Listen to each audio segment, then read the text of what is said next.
आप देख रहे हैं English with Kaushal YouTube channel. नमस्कार। आज हम उत्तर प्रदेश में शिक्षकों की दुनिया में जो आजकल काफ़ी हलचल है, जी, उस पर बात करने वाले हैं। एक बहुत ही गंभीर और कह सकते हैं संवेदनशील मुद्दा है। जी। हमारे पास कुछ स्रोत हैं, जैसे कुछ अखबारों की कटिंग्स हैं, एक सोशल मीडिया पोस्ट है और हाँ, एक सांसद का पत्र भी है। ओह! और इन सब को देखकर लग रहा है कि हजारों शिक्षक, मतलब अनुभवी शिक्षक जो सालों से पढ़ा रहे हैं, वो एक नई परीक्षा की वजह से अपनी नौकरी को लेकर काफी परेशान हैं, चिंतित हैं। हाँ, ये बात तो सामने आ रही है। तो आज जो हम ये चर्चा कर रहे हैं, इसका मकसद क्या है? हम कोशिश करेंगे कि इन स्रोतों से समझें कि ये पूरा मामला आखिर है क्या। शिक्षक क्यों इतना विरोध कर रहे हैं, सड़कों पर उतरने की बात क्यों हो रही है और इसके पीछे की कहानी क्या है। और हाँ, एक पुराना मामला भी है, भर्तियों से जुड़ा हुआ 2016 का, वो भी शायद कुछ और पढ़ते खोलता है। तो चलिए एक एक करके इन सबको समझते हैं, देखते हैं ये स्रोत क्या कहते हैं। बिल्कुल, शुरू करते हैं। तो सबसे पहले वो चिंगारी जिसने ये सारा विवाद शुरू किया। लगता है सुप्रीम कोर्ट का कोई हालिया आदेश आया है और इस आदेश में कहा गया है कि यूपी में कक्षा 1 से 8 तक जितने भी शिक्षक पढ़ा रहे हैं, सबके लिए टीईटी यानी शिक्षक पात्रता परीक्षा पास करना जरूरी है, जी। चाहे वो कभी भी भर्ती हुए हों। हाँ, यही है और इसके लिए 2 साल का वक्त दिया गया है। 2 साल का? अच्छा, जी। अभी एक बहुत बड़ा बदलाव है, खासकर उन टीचर्स के लिए जो मतलब काफी साल पहले नियुक्त हुए थे। हाँ, ये समझना जरूरी है कि उत्तर प्रदेश में टीईटी की जो व्यवस्था है, वो 2011 से लागू हुई थी। अच्छा, 2011 से? हाँ, तो इसका मतलब साफ है कि जो शिक्षक 2011 से पहले भर्ती हुए थे, उनके लिए तो उस वक्त की भर्ती प्रक्रिया में ऐसी कोई शर्त थी ही नहीं। वो उस समय के जो भी नियम थे, जो योग्यताएं थीं, उसके आधार पे नियुक्त हुए। सही बात है। और ये जो नया आदेश आया है, इसने उन हजारों बल्कि शायद लाखों अनुभवी शिक्षकों को सीधे-सीधे प्रभावित किया है जो दसियों साल से पढ़ा रहे हैं। उनका जो सबसे बेसिक तर्क है और मजबूत तर्क भी, वो यही है कि भाई जब हम सर्विस में आ गए तो भर्ती के समय जो नियम थे, आप उन्हें अब कैसे बदल सकते हैं? वो भी रेट्रोएक्टिव इफेक्ट से, मतलब पीछे जाकर। हाँ, ये तो अन्याय लगेगा ही उन्हें। बिल्कुल, वो इसे अपने साथ अन्याय ही मान रहे हैं। और जाहिर है इस पे रिएक्शन भी तेज हुआ होगा शिक्षकों का। हमारे पास जो खबरें हैं उनसे तो यही लग रहा है, उत्तर प्रदेशीय प्राथमिक शिक्षक संघ जैसे बड़े संगठन हैं, वो खुलकर विरोध में आ गए हैं। हाँ, बिल्कुल। संघ के प्रदेश अध्यक्ष हैं सुशील कुमार पांडे, उन्होंने तो इसे सीधे सीधे लाखों शिक्षकों की नौकरी पर संकट बताया है, ऐसा एक खबर में लिखा है। जी, बिल्कुल। और ये सिर्फ बयान नहीं दे रहे, विरोध प्रदर्शन की भी तैयारी में है। हाँ, पूरी तैयारी है। जानकारी तो यही है कि सितंबर में, मतलब इसी महीने 10, 16 और 20 तारीख को विरोध प्रदर्शन की योजना है। अच्छा, 3 दिन? हाँ, प्रदेश भर के शिक्षक इकट्ठा होंगे, अपनी बात रखेंगे। वो प्रधानमंत्री, मुख्यमंत्री, शिक्षा मंत्री, इन सब के नाम ज्ञापन तैयार कर रहे हैं और वो अपने अपने जिलों में डीएम को सौंपेंगे या सौंपने की तैयारी में हैं। इससे पता चलता है कि मामला कितना सीरियस है और शिक्षक कितने परेशान हैं। तो उनकी चिंता का आधार क्या है? मतलब सिर्फ यही कि नियम बदल गया या कुछ और गहरी वजह हैं? देखिए, नियम बदलना एक बात है, वो एक कानूनी पहलू है, लेकिन शिक्षकों का जो विरोध है, वो कई मानवीय, सामाजिक और व्यवहारिक चिंताओं पर टिका है। जो सांसद एडवोकेट चंद्रशेखर ने चीफ जस्टिस को चिट्ठी लिखी है ना, उसमें ये चिंताएं बहुत साफ तौर पर रखी गई हैं। हाँ, उस चिट्ठी का जिक्र है हमारे स्रोत में। जी, तो पहली और सबसे बड़ी चिंता तो यही है कि भाई लाखों शिक्षकों की नौकरी चली जाएगी या उस पर तलवार लटक गई है। और ये वो शिक्षक हैं जिन्होंने अपनी जिंदगी का बड़ा हिस्सा, मतलब 20 साल, 25 साल या उससे भी ज्यादा इसी प्रोफेशन को दिया है। कई तो बस रिटायर होने ही वाले हैं। अच्छा, यानी इस उम्र में अब उनसे कहा जा रहा है कि फिर से परीक्षा दो। ये तो बहुत मुश्किल होगा। बिल्कुल, वही बात सांसद की चिट्ठी में भी उठाई गई है। इस उम्र में जब घर परिवार की जिम्मेदारियां होती हैं, तब फिर से किताबों में लगना, कंपटीशन के माहौल में उतरना, ये सिर्फ मुश्किल ही नहीं है, बल्कि जबरदस्त मानसिक दबाव और तनाव भी पैदा कर सकता है।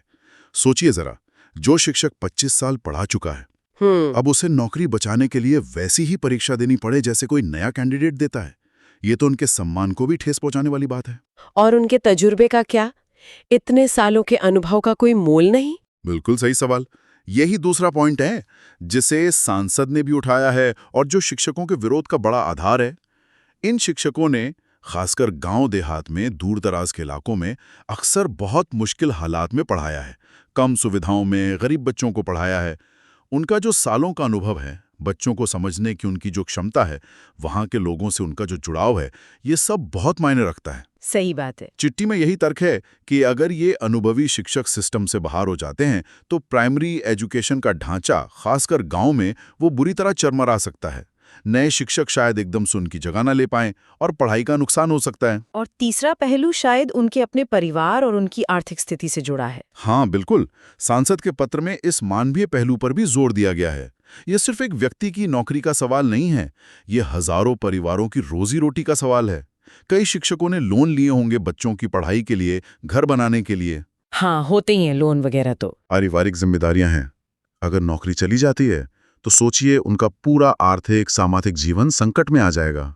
ये एक बड़ी मानवीय त्रासदी बन सकती है। ये तो वाकई बहुत गंभीर चिंताएं हैं। हमें एक सोशल मीडिया पोस्ट भी मिली थी अमिताभ अग्निहोत्री की, वो भी शायद कुछ ऐसी ही बात कह रहे थे। हाँ, उनकी पोस्ट भी इसी तरफ इशारा करती है।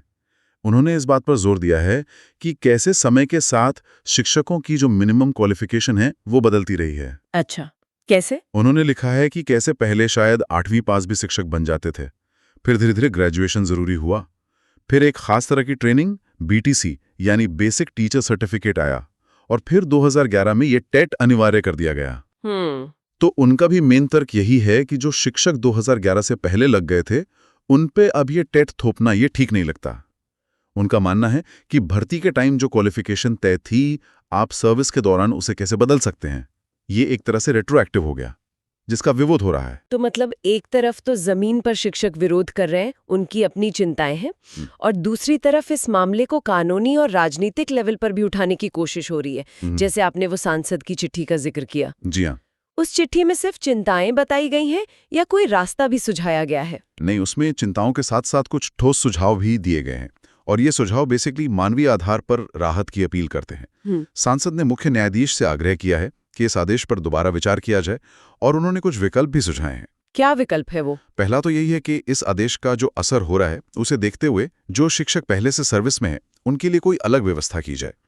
दूसरा ये भी कहा गया है कि इन कार्यरत शिक्षकों को या तो टेट से छूट दे दी जाए या फिर उनके अनुभव को देखते हुए कोई सिंपल ट्रेनिंग या रिफ्रेशर कोर्स करवा दिया जाए, जिससे पास करना जरूरी हो लेकिन वो नई टेट परीक्षा जैसा मुश्किल ना हो। अच्छा, ये एक बीच का रास्ता हो सकता है। हाँ।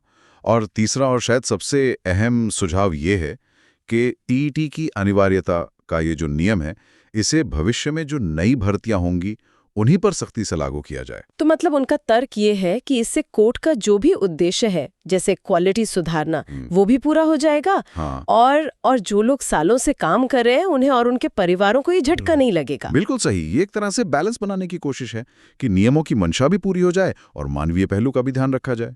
अब देखना यह है कि इस अपील पर क्या होता है। ये TET वाला विवाद तो अभी का बिल्कुल ताजा मुद्दा है। हाँ। लेकिन जैसा हमने शुरू में कहा था, हमारे स्रोतों में एक और कहानी भी है जो हमें थोड़ा पीछे ले जाती है। हाँ। ये हमें सिस्टम की एक और परत दिखाती है, यानी भर्ती प्रक्रिया की अपनी दिक्कतें। लखनऊ में 2016 में सहायक अध्यापकों की भर्ती हुई थी, उससे जुड़ा एक मामला है। हाँ, वो मामला भी काफी दिलचस्प है और कुछ गंभीर सवाल खड़े करता है। बिल्कुल, एक अखबार की कटिंग है हमारे पास, उसके हिसाब से ये भर्ती 16,448 पोस्ट के लिए हुई थी। 16,000 से ज्यादा? हाँ, जुलाई 2016 में प्रक्रिया शुरू हुई थी और आरोप यह है कि इस भर्ती में भाई भतीजावाद हुआ, फर्जीवाड़ा हुआ। रिपोर्ट में कुछ खास उदाहरण भी दिए गए हैं, जैसे वो अंकित और अंकुर वाला मामला। वो क्या था? हाँ, वही रिपोर्ट बताती है कि जो कैंडिडेट सिलेक्ट हुए उनमें से 6 का नाम अंकित था और 2 का नाम अंकुर। अरे! इसमें खास तौर पर 2 अंकित कुमार का जिक्र है। उनके पिता का नाम राम सिंह बताया गया है, जो बेसिक शिक्षा विभाग में ही सीनियर क्लर्क थे। अच्छा, विभाग में ही थे? बताया गया है। उनकी डेट ऑफ बर्थ है 1 जून 1994। और चौंकाने वाली बात यह है कि दोनों ने मैनपुरी से BTC किया और दोनों ने ही जुलाई 2016 में टीचर की नौकरी ज्वाइन कर ली। एक साथ? हाँ। तो रिपोर्ट इनकी टाइमिंग और इनके परिवार के बैकग्राउंड को देखते हुए सवाल उठा रही है। मतलब एक ही डिपार्टमेंट में काम करने वाले पिता के 2 बेटों का एक ही साथ टीचर बन जाना, वो भी तब जब भर्ती पर सवाल हो, ये तो शक पैदा करता है। बिल्कुल। और इतना ही नहीं, उसी खबर में एक और उदाहरण है। एक टीचर हैं जयचंद पाल। उनके बारे में कहा गया है कि उन्होंने अपने पॉलिटिकल कनेक्शंस इस्तेमाल करके अपना ट्रांसफर लखीमपुर से सीतापुर करवा लिया और उन्हें सीतापुर के बिस्मा ब्लॉक के मदनापुर स्कूल में पोस्टिंग मिल गई। यानी नियमों को ताक पर रखकर। हाँ, ये आरोप है कि नियमों को ताक पर रखकर पर्सनल फायदा लिया गया। और वो फर्जी दस्तावेजों वाली बात क्या थी? हाँ, रिपोर्ट में ये भी आरोप है कि उसी दौरान जो शिक्षा मित्रों का सहायक अध्यापक के पद पर समायोजन चल रहा था, उसमें भी फर्जी डॉक्यूमेंट्स का इस्तेमाल हुआ। तो ये सब मिला के एक ऐसी तस्वीर बनाते हैं जहां भर्ती और नियुक्ति प्रक्रिया कितनी पारदर्शी थी, कितनी निष्पक्ष थी, इस पर गंभीर सवाल खड़े होते हैं। क्या इस मामले में कोई एक्शन हुआ था फिर, जांच वगैरह? रिपोर्ट के मुताबिक उस समय के जो एडी बेसिक शिक्षा थे लखनऊ मंडल के डॉक्टर सर्वादानंद, उनके अंडर में एक जांच कमेटी बनी थी और जो उस समय के बीएसए थे प्रवीण मणि त्रिपाठी, उन्होंने भी मीडिया को बताया था कि मामला उनके नोटिस में है और जांच चल रही है। लेकिन नतीजा क्या निकला ये नहीं पता। हाँ, उस जांच का फाइनल आउटकम क्या हुआ इसकी जानकारी हमारे स्रोतों में नहीं है।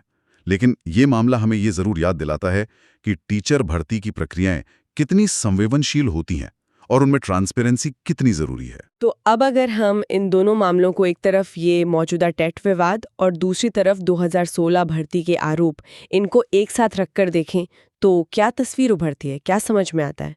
यहाँ एक बहुत ही दिलचस्प और शायद विरोधाभासी सी स्थिति दिखती है। एक तरफ सुप्रीम कोर्ट के आदेश के जरिए सिस्टम क्या कर रहा है, वो शिक्षकों की क्वालिटी पक्की करने के लिए एक स्टैंडर्ड टेस्ट टेट उसको सब पर लागू कर रहा है, यहाँ तक कि उन पर भी जो दशकों से पढ़ा रहे हैं। इसका मकसद शायद शिक्षा की क्वालिटी सुधारना बताया जा रहा है। लेकिन दूसरी तरफ हमारे पास 2016 का उदाहरण है, जो उसी सिस्टम के अंदर भर्ती प्रक्रिया में कथित भाई भतीजावाद, पॉलिटिकल दखलंदाजी और पारदर्शिता की कमी की तरफ इशारा करता है। यानी एक तरफ तो स्टैंडर्ड बनाने का दबाव है और दूसरी तरफ सिलेक्शन प्रोसेस की निष्पक्षता पर ही सवाल उठ रहे हैं। हाँ, कुछ ऐसा ही। ये सवाल तो उठता ही है कि जब भर्ती की बुनियाद ही सवालों के घेरे में हो सकती है, तो फिर बाद में स्टैंडर्ड के नाम पर अनुभवी लोगों को बाहर करने का तर्क कितना मजबूत रह जाता है। या इसे दूसरी तरह से देखें, क्या टेट जैसी परीक्षा उन समस्याओं का हल है जो 2016 जैसी भर्तियों में नजर आती हैं? ये तो बड़ा सवाल है। बिल्कुल। ये स्थिति पॉलिसी बनाने वालों के लिए एक बड़ी चुनौती है। उन्हें टीचर्स की क्वालिटी स्टैंडर्ड बनाने की जरूरत, जो मौजूदा शिक्षक हैं उनके अधिकार और अनुभव और भर्ती प्रक्रिया की निष्पक्षता, इन सब के बीच एक बहुत नाजुक बैलेंस बनाना होगा। और इसमें वो मानवीय पहलू तो है ही जिसका जिक्र हम पहले कर रहे थे। भर है, ये सब इस बैलेंस बनाने की प्रक्रिया से जुड़े हुए हैं। हमें कुछ और खबरों के लिंक्स भी मिले थे, जैसे प्राइमरी टीचर्स के प्रमोशन के मुद्दे या प्राइमरी एजुकेशन में माइनॉरिटी यूनिवर्सिटीज की भूमिका। हालांकि उनकी ज्यादा डिटेल नहीं है हमारे पास। अच्छा। पर हो सकता है कि वो भी इसी बड़ी तस्वीर का हिस्सा हों, जो उत्तर प्रदेश की शिक्षा व्यवस्था में चल रहे अलग अलग बदलावों, चुनौतियों और तनावों को दिखाते हैं। लेकिन हाँ, मुख्य रूप से ये टेट अनिवार्यता का विवाद और भर्ती प्रक्रिया की पारदर्शिता का सवाल, ये दो बड़े मुद्दे हमारे सामने रखे गए स्रोतों से साफ तौर पर उभर रहे हैं। तो ये थी उत्तर प्रदेश में शिक्षकों से जुड़े इन हालिया और कुछ पुराने मामलों पर हमारी आज की कह सकते हैं विस्तृत चर्चा। जो भी स्रोत हमें मिले, हमने उनके आधार पर बात की। मामला वाकई काफ़ी उलझा हुआ है। इसमें कानूनी पहलू हैं, एडमिनिस्ट्रेटिव चुनौतियां हैं और सबसे बढ़कर हजारों शिक्षकों और उनके परिवारों की जिंदगियों से जुड़े मानवीय पहलू हैं। जी हाँ। शिक्षकों का विरोध प्रदर्शन तो तय है, सांसद ने भी अपनी बात रखी है। अब देखना होगा कि आगे क्या होता है, ये ऊंट किस करवट बैठता है। बिल्कुल। और ये पूरी बातचीत हमें एक बुनियादी और बहुत जरूरी सवाल पर सोचने के लिए छोड़ जाती है कि कोई भी एजुकेशन सिस्टम भविष्य के लिए शिक्षकों की क्वालिटी सुनिश्चित करने के अपने लक्ष्य और जो मौजूदा अनुभवी शिक्षक हैं उनकी नौकरी की सुरक्षा, उनके सम्मान और उनके अधिकारों के बीच संतुलन कैसे बनाए, खासकर तब जब उन्हें पहले अलग नियमों और योग्यताओं के आधार पर भर्ती किया गया था। बड़ी पहेली है। इस पर गंभीरता से सोचने और एक न्याय संगत रास्ता निकालने की जरूरत है।